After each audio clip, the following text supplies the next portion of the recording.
திரு ஸ்டாலின் அவர்களுடைய தோல்விக்கு நீங்க ஏன் இவ்வளோ வருத்தப்படுறீங்க அப்படின்னு கேட்குற ஒவ்வொருத்தருக்கும் தோழர் எம் இளமாறன் அவர்களுடைய பதில் என்னவா இருக்கிறது அப்படிங்கிறத பற்றின ஒரு மிக நீண்ட நெடிய ஒரு காணொளியாக இந்த காணொளி இருக்கும். தொடர்ந்து இணைந்திருங்கள்.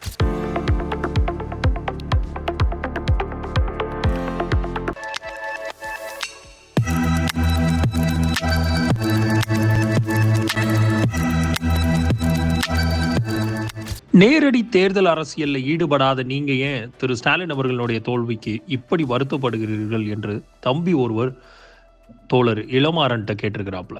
அதுக்கு தம்பி, ஸ்டாலின் என்ற தனிநபர் தோற்றுவிட்டார் என்பதற்காக மட்டும் இல்லை எங்களோட கவலை.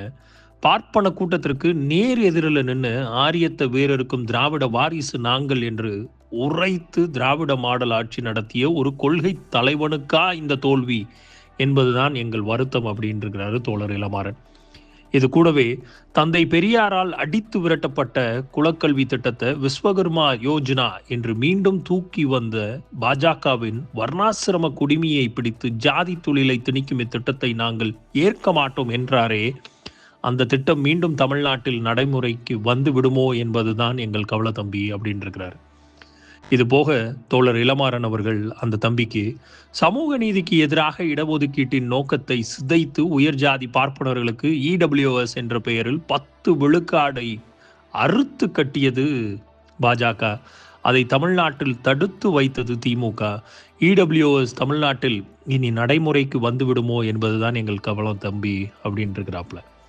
ஒடுக்கப்பட்ட மாணவர்களின் கல்வி உரிமையை குழி தோண்டி புதைக்க தேசிய கல்விக் கொள்கை, அதை ஏற்காவிட்டால் கல்வி நிதி இல்லை என்று மிரட்டியது பாஜக. 1000 கோடி அல்ல 10,000 கோடி கொடுத்தாலும் கல்வி உரிமையை பாதிக்கும் NEPயை ஏற்க மாட்டோம் என்று உரிமை குரல் இனி தமிழ்நாட்டில் இருந்து கேட்குமா என்பதுதான் எங்க கவலை தம்பின்னு இருக்கிறாப்ல. தம்பி, மும்மொழி கொள்கையை ஏற்றே தீர வேண்டும் என்றும் ஹிந்தி சமஸ்கிருதத்தை பல வழிகளில் திணித்து பாஜக ஹிந்திக்கு இங்கு இடமல்லை, தமிழ்நாட்டில் அண்ணா வழங்கிய இருமொழி கொள்கைதான் என்று சூளுரைத்தவர் முத்துவேல் கருணாநிதி ஸ்டாலின்.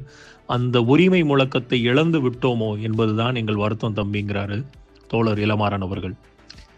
அதே இடத்துல ஆளுநரை வைத்து மாநில உரிமைக்கே சவால் விட்டது பாசிச பாஜக. உச்ச நீதிமன்றம் வரை சென்று மாநில உரிமையை மீட்டு ஆளுநருக்கு தலையில கொட்டும் வைத்து திராவிட மாடல் அரசு அந்த மாநில உரிமை காக்கும் அரசையா தமிழ்நாட்டு கைவிட்டது என்பது எங்கள் கவலை தம்பி. அமைதி பூங்காவான தமிழ்நாட்டை மதவரி காக்க திருப்பரங்குன்றத்தில் வெறியோடு நின்றது சனாதன கூட்டம். துணை நின்றது நாட்டின் நீதிமன்றம். நீதிமன்றமே சொன்னாலும் மதவரிக்கு தமிழ்நாட்டில் இடமில்லை என்று களத்தில் இறங்கி சங்கி கூட்டத்தை ஓடவிட்டு மக்களை காத்து நின்ற கரங்கள் MK ஸ்டாலினுடைய கரங்கள். அந்த கரங்களையா தமிழ்நாடு கைவிட்டது என்பதுதான் எங்கள் வருத்தம் தம்பி அப்படிங்கிறார் தோழர் இளமாறன். தம்பி, தொகுதி மறைவுரையை என்று தென் மாநிலங்களின் உரிமையை குடிக்க துடித்தது பாஜக. தமிழ்நாட்டில் மட்டுமல்ல, ஒட்டுமொத்த இந்திய ஒன்றியத்தில் ஒத்த கருத்துடைய மாநிலங்களை எல்லாம் ஒருங்கிணைத்து போராடி வென்றவர் திரு முத்துவேல் கருணாநிதி ஸ்டாலின்.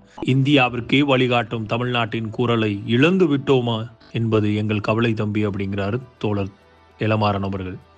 இந்தியாவே ஜாதி மதவாத பாஜக கையில் என்றாலும் தமிழ்நாட்டு டெல்லிக்கு இப்போது அவுட் ஆஃப் கண்ட்ரோல் தான் என்று பாஜகவுக்கு பூஜ்ஜியத்தை தந்து அடித்து ஆடி இந்தியாவையே தமிழ்நாட்டை திரும்பி பார்க்க வைத்த ஒரு தலைவரை கைவிட்டு விட்டோமே என்பதுதான் எங்கள் வருத்தம். கலைஞர் காலை உணவு திட்டம், புதுமை பெண் திட்டம், தமிழ் புதல்வன் திட்டம், நான் முதல்வன் திட்டம், இல்லம் தேடி கல்வி திட்டம், மகளிர் விடியல் பயணம் திட்டம், மகளிர் உரிமை தொகை திட்டம், மக்களை தேடி மருத்துவம், இப்படி அடுக்கிக் கொண்டே போகலாம். இத்தகைய திட்டங்களை எல்லாம் தந்த தமிழ்நாட்டின் வளர்ச்சியை மக்கள் புறக்கணித்து விட்டார்களே என்பதுதான் எங்கள் கவலை தம்பி. பாஜக மதவரி கூட்டம் இதை தனக்கான வெற்றியாக கொண்டாடுகிறது. RSS மதவெறி கும்பல் ஆர்ப்பரிக்கிறது, ஆரியம் புன்னகிக்கிறது, பூநூல் படம் எடுத்து எள்ளி நகையாடுகிறது. தன்மானமிக்க தமிழர்கள், திராவிடர்கள் நாம் கவலைப்படாமல் வருத்தப்படாமல் எப்படி இருக்க முடியும்? யோசித்து பார் தம்பி. ஆனால் ஒன்று, இப்படி 1000 வருத்தங்கள் கவலைகள் இருந்தாலும் RSS பாஜக தமிழ்நாட்டில் ஒன்றும் செய்துவிட முடியாது என்ற நம்பிக்கை இருக்கிறது.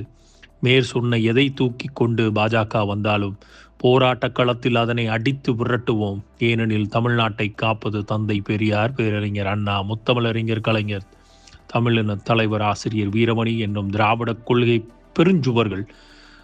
காப்பரன்கள் அவர்கள் வழியில் வழிகாட்டலில் நடைபோடும் மானமிகு முத்துவேல் கருணாநிதி ஸ்டாலினை தலைவராக கொண்ட திமுக தான் இங்கு எதிர்க்கட்சியாக இருக்கிறது அப்படின்னு முடிக்கிறார் தோழர் இளமாறன் அவர்கள்.